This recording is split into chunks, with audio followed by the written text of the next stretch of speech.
You'd like to find the antiderivative of 1 over 2 plus cosine x. So the first thing to do is to substitute x is equal to twice arctangent of u.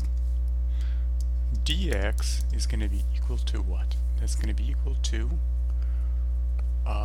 2 over 1 plus u squared du, and the u in terms of x, because we're going to need it to bring back the x variable in the end, is going to be tangent of x over 2, right?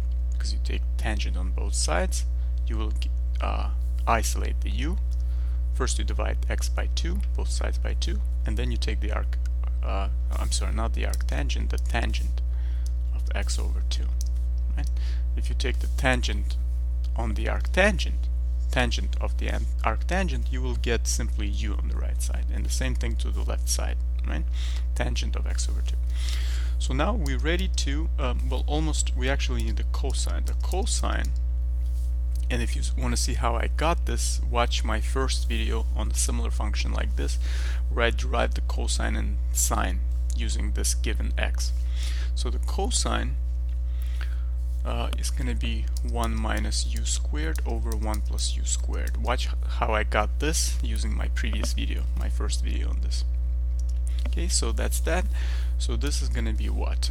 Dx is 2 over 1 plus u squared times 1 over this part, 2 plus cosine. Cosine is this, 1 minus u squared over 1 plus u squared du. And yeah, let's not forget the du here. Yeah, I put the du. Okay, great. So then what are we going to have? We can place the 2 outside, this 2. Then we're going to have 1 over u squared plus 1. The order doesn't matter. And then it's being multiplied to 1 over, let's see, 2 plus 2u squared plus 1 minus u squared, right, over 1 plus u squared du. Right, so you can already cancel this guy out with this one, because this is another fraction, right, in the denominator.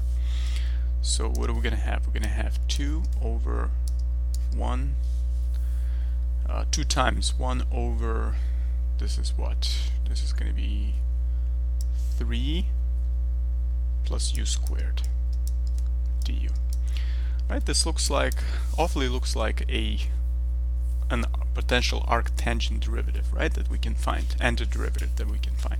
So, but in the arctangent, in order to get to the arctangent, you need to have this as a 1 and not as a 3.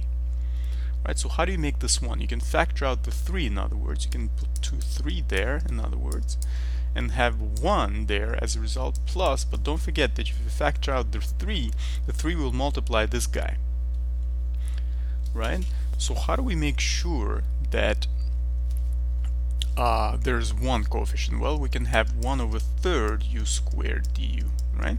Because 1 over 3rd times 3 is 1, precisely the coefficient of u squared, right? And then we're going to have 2 over 3, 1 over 1 plus. But here's the problem.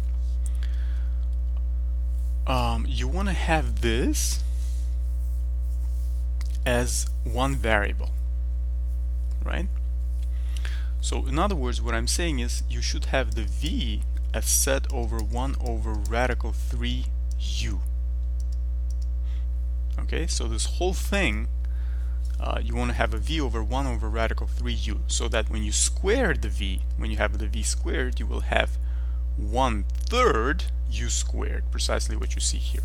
You see, what I basically did, I took the square root of this and set it as a v. Alright? Okay, so let's see.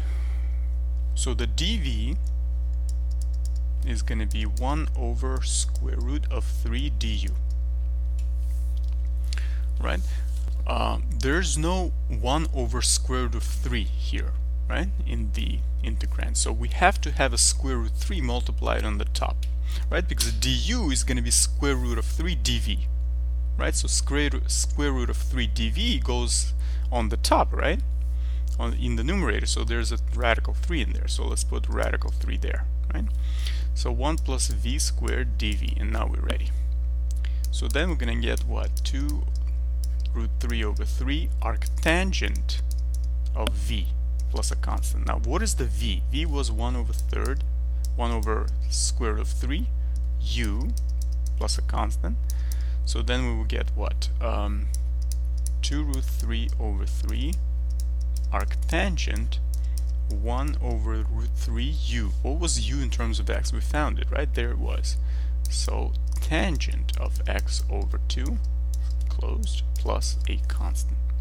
So this is the resulting antiderivative. Hope this was fun and helpful. See you in the next video, and thanks for watching.